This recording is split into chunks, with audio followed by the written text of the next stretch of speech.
What's up everybody, it's your man I Do a Barber, and today in this video I'm gonna explain why I hate guards. Yes, clipper guards, why I hate them. Let's talk. And for whatever guards you have, whether you have the Andis single magnetics, you got the double magnetics, you've got the wall premium guards, whatever they are, a lot of times I hate them. And you guys know me for primarily fading with the blades or this wonderful thing right here. But we're gonna talk about this a little bit later. But nevertheless, guards. Why do I hate these things? The reason I have such a disdain for guards is because they don't cut as clean as the blades. Now, when you're dealing with the blades, when you go in and you make a stroke, you're gonna get a very clean cut straight away. I've noticed, and this is just a part of my impatience, with guards, you gotta go over stuff a few times to get a really clean cut. And in my opinion, I hated that in the beginning. And it actually, I had this love affair with guards like throughout the years of learning and everything, which is why it kind of steered me towards detachable blades, because I can get the job done a lot quicker. However, recently within like the past month and a half, I actually was like, okay, let me take a step back and start using some of these guards. Primarily the wall premium guards and then the Andis double magnetic guards. I started using these a lot more. I had real hate for these because these, for me, they were really good on straight hair, but I didn't like how they cut on over curly hair, black people.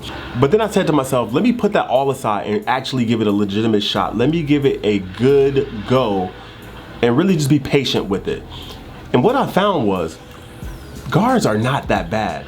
One thing that I did realize quickly, and I knew this even before, obviously, that with the guards, it doesn't cut the hair clean with each individual stroke, which that can be a good thing when you're fading because you want the hair to blend softly.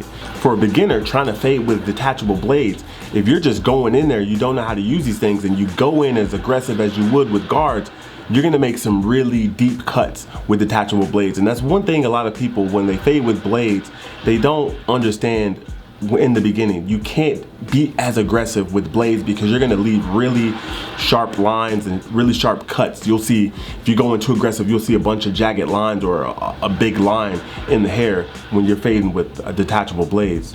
So the one thing I noticed when fading with the guards, whether it was these or the double magnetics, I noticed that these things, it blends pretty smooth.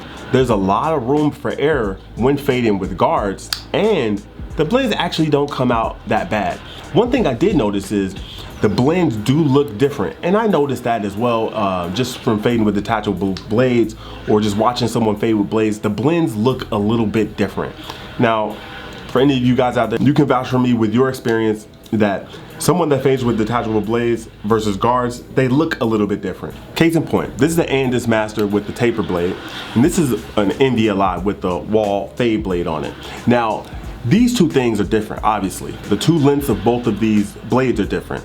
This opens up to a one really long throw on this Andis Master, especially if it's not zero gap. In the wall, it opens up to a half. So if you leave a 1-inch guideline with both of these clippers and fade them out, it's gonna have a slightly different look to each of them because one's longer and one's shorter. Same thing when you're using blades and guards. It's gonna look a little bit different because the sizes don't match up quite as well. You might look at this 1.5 blade here, but then you look at a guard, a one with the lever open, it's gonna be slightly longer than a 1.5 blade. Which means if you're creating guidelines like that with the 1.5 versus the 1.5, they're gonna be both different in their own way, which means the gradients and the contrast of the blend is going to be a little bit different. And I've noticed, I've actually quite liked it. If I want to achieve a certain look, I actually started using the guards a lot more. So I said to myself, hey, if I want to have this look, maybe a more compressed look or maybe a darker look through the blend, I'll use these, the guards. Or if I want something a little bit more where it's spread out, I'll use the detachable blades. Now I know what some of you guys might be thinking. If that's all you want and you want to use guards, just expand your guidelines. Yes, that is true. However, I just like to use different tools and just have fun with it because I get bored using the same tools over and over and over. And that's just how I actually came to having all these guards. Look at this. You'll see, like, I have all this stuff. I have my blades here, my single magnetics, my wall premium guards, and I have my double magnetic guards. But let's talk about this thing right here. let's talk about, oh, not that one, this one.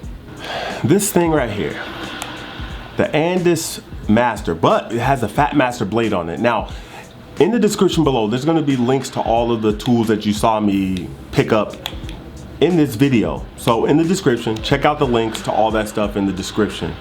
But this thing right here is a monster. This thing right here is almost like using guards and blades in the same token. Now with blades, it's a fixed length, whether you have a 1A, 1, 1.5, 2, which is all within this, even a 1 is all within this. You can achieve all of those lengths through this. Now, what you can't get out of the blades and you can't get with this is the lever. You have this lever that really allows you to play those in-between lengths that you can't get with the detachable blades because they're, again, a fixed length. With this, you can get all of that in one blade, and I absolutely love it. One thing I've noticed, and this is also goes with my love affair with guards, sometimes you might go in with a guard and you might have to just go over and over and just hit this, and you've probably seen barbers in a haircut tutorial use this clipper, then they're using this clipper, and then you use this clipper, and you're doing a little count in your head, and you're like, wait, this guy just used 5 clippers. What the, what?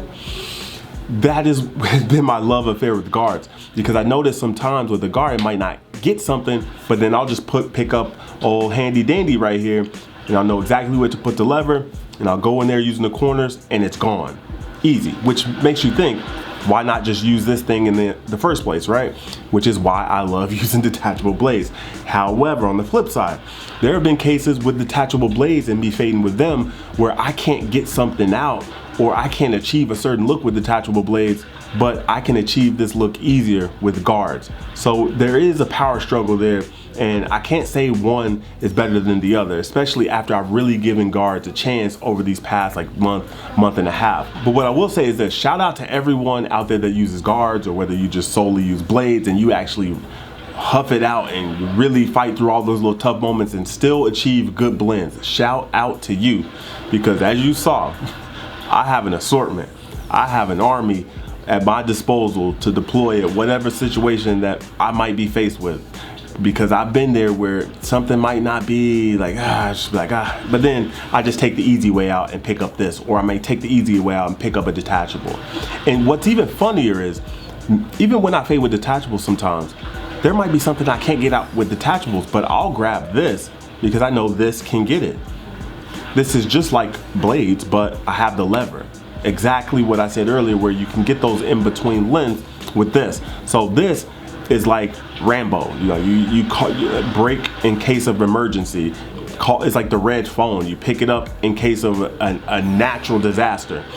This is what this whole thing is for. I love this thing, and a lot of times I do fades with these, especially if I do tapers, if I want to fade down. I love using this thing. It's absolutely perfect, and you can get really good blends fading down very quickly. So of course, guys, you guys let me know your power struggles in the comments below. Let me know what struggles you guys have with blades or guards, or which guard system you use. What do you like about it? What do you dislike about it? Primarily, I'm gonna be honest, I prefer the Andis double magnetic guards. But I do like the wall guard system because you have this ability to use 3 guards to get a good blend, the 1.5 and 1.5. With the Andis double magnetics, you only have the 0 and the 1, which actually it fades into the 2, which is actually why I like the Andis guards, because you only use very few guards versus the wall. I don't have the 2 with the wall, but if I did, I would have to use 4. With the Andis, I would have to either use 3 or 2. So that is why I prefer the Andis double magnetic guards over the wall premiums, but these definitely do come in a close second. And pulling up the rear are those dreaded single magnetic guards. But I'm gonna tell you this, they're not as bad as you might think. I've actually faded with them, and I've actually gotten some pretty good blends using the single magnetic guards. It's good that they also introduced the 1.5 and the 0 guard. I think that's really useless, I'm going to be honest, but that 1.5 guard was magical to bridge the gap from the 1 into the 2, because I don't know what happened with the single magnetics and how they engineered them when they first came out, because it was, unless you were like really good, you couldn't fade that 1 into the 2. It's possible, guys, it's possible. But Andis saw the problems and they introduced the 1.5 and the 0. For the double magnetic guards, I don't know why they did it, because these things are just fine, and if it ain't broke, don't fix it, okay? But that's gonna wrap up this video. Again, drop in the comments below. I'll see you guys next time. It's been your man, I do it, signing out. I'll holler.